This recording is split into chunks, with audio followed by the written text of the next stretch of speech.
Olá pessoal, esse é o Mercado em Movimento e vamos avaliar aí as principais movimentações que podem ocorrer no mercado essa semana. Bom, de forma geral, o que tem acontecido? O Fed ainda está inclinado a fazer o corte de juros em dezembro, visto aí que a inflação vem caindo, apesar do PIB também não ter mostrado força, mas a taxa de inflação, nesse caso, mostra uma tranquilidade para fazer o corte de juros em dezembro. Hoje, as bolsas comportaram de forma positiva para o mercado. Aqui a gente está olhando agora os principais índices, que os perdedores, a Bolsa do Brasil está caindo em defeito do pacote fiscal, o índice do medo cai, e há alguns reajustes aqui nesses índices do S30 e do Russell 2000. Se a gente for olhar os ganhadores aqui, a Nasdaq, que é a Bolsa da Tecnologia, está subindo, está positiva, e algumas outras bolsas vêm se recuperando aqui também. Bom, o que a gente tem para essa semana? Hoje saiu o PMI industrial, ele veio bem acima do esperado, né? A gente esperava em torno de 48,8, ele veio 49,7. Isso aqui, quanto mais acima de 50 é positivo, então ele está muito próximo aos 50. O índice de manufatura também veio melhor que o esperado, o índice do emprego da indústria também veio melhor que o esperado. Aqui os índices de preço de manufatura veio um pouquinho aquém da expectativa, e das novas ordens de manufatura também veio melhor que a expectativa. O que isso aqui resume? Resume que a indústria, a economia está bem nesses indicadores, né? Eles se mostram positivos de forma geral. E aqui essa semana vai ter alguns discursos, né, dos membros do Fed, e na sexta-feira sai esse indicador que é importantíssimo, que é a taxa de desemprego de novembro. Esse aqui é um indicador, juntamente com a inflação, que está sendo o carro-chefe aí para que o Fed possa avaliar se faz o corte na taxa de juros ainda em dezembro, prevista para dezembro. Bom, então olhando para essas previsões, o que a gente tem aqui essa semana? A gente for olhar aqui o S500, ele continua fazendo novas máximas, e se a gente for fazer uma avaliação de forma geral, vou pegar aqui para mim, sabe, colocar um ritmo aqui, a gente ver aqui uma linha de tendência, a gente avaliar aqui qual que está a tendência claramente altista, né? A tendência dele. E aqui vamos isolar esse efeito. Bom, o que a gente tem como efeito aqui? Eu peguei vou pegar essa parte mais baixa do gráfico aqui para ficar uma visão mais clean para a gente. Bom, o que a gente tem? Essa pernada aqui, só para relembrar, ela foi a vitória do Donald Trump. Ela começou aqui, certo? E a gente teve uma correção e outra pernada de alta aqui. Bom, essa aqui é uma tendência secundária, essa aqui é a tendência primária, a tendência secundária também é de alta. E o que são as zonas aqui de preço? Bom, a gente tem uma zona de preço aqui, ou seja, nessa zona aqui de 5.040 pontos, se o mercado vier aqui, pode ser uma zona positiva para compra, já que o mercado tem tendência de alta e a gente está vendo indicadores positivos na economia. Outra zona de correção que funciona às vezes como suporte e como resistência é 5.890 aproximadamente. Vou arredondar a conta aqui, pronto. Qual que são as outras zonas que podem oferecer ponto positivo de compra, só que ele ainda vai estar um pouco mais caro? 5.950. E essas zonas aqui de cima, que aí já é os 6.034 pontos. Nesse momento ela está com 6.062 pontos, ou seja, se você realizar a compra aqui, pode ser que ele venha fazer novos máximos, mas ele está bem acima da média. Sempre quando o indicador sobe bastante, o mercado fica atento a alguma correção. Por quê?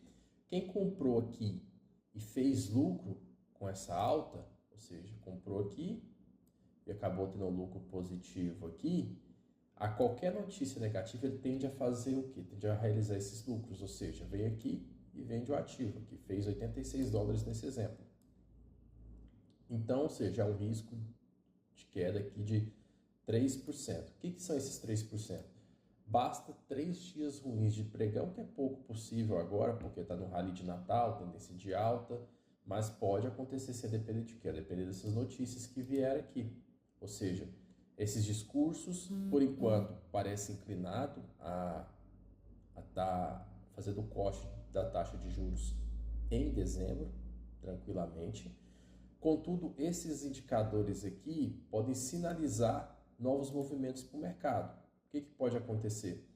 Esses indicadores aqui, por exemplo, alta de índice de preços não industriais de novembro, se esses indicadores aqui na próxima semana, quarta-feira, vierem ruins, pode ser que isso cause um sentimento negativo no mercado e esse índice venha a se corrigir.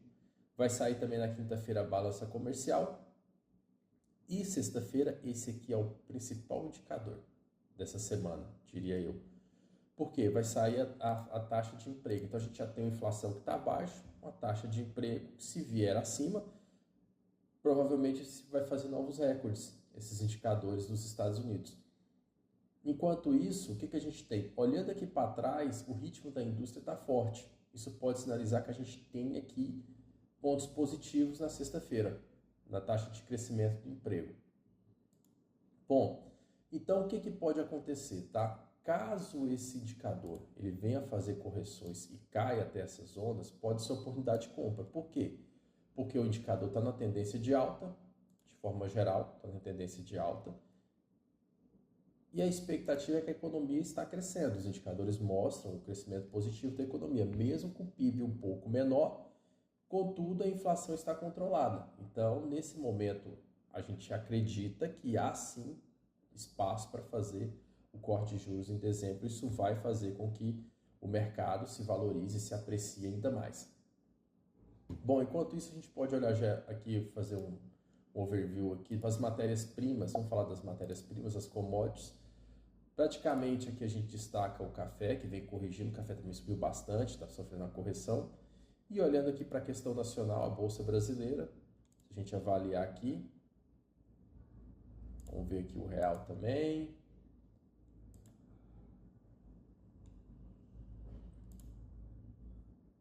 Pronto, a Bolsa Brasileira, aqui é o Bolsa Brasileira, pronto. A Bolsa Brasileira caiu aqui por 125.800 pontos, fez esse rally de queda aqui, recentemente. Expectativa aí de efeito do pacote de gasto não tão bem sucedido aí, praticamente 10% de queda.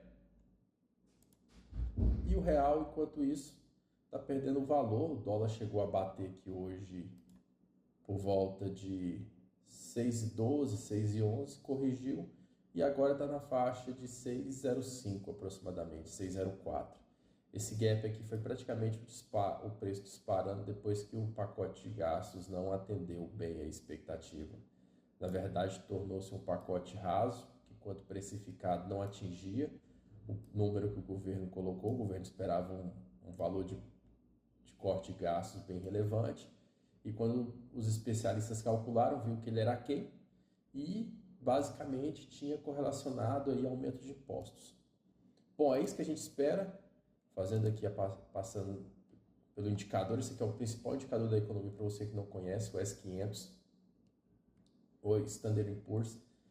Ele é o indicador-chave da economia. Todos os indicadores tendem a ir na mesma direção porque são as 500 maiores empresas norte-americanas. Então, se ele fizer uma queda, pode ser interessante comprar. Eu não arriscaria vender ele, entrar vendido nele, tá? Pode ser um risco muito alto, até porque ele está na tendência altista. E é isso aí, pessoal. Um abraço. Deixa suas dúvidas e sugestões aí nos comentários. Até a próxima.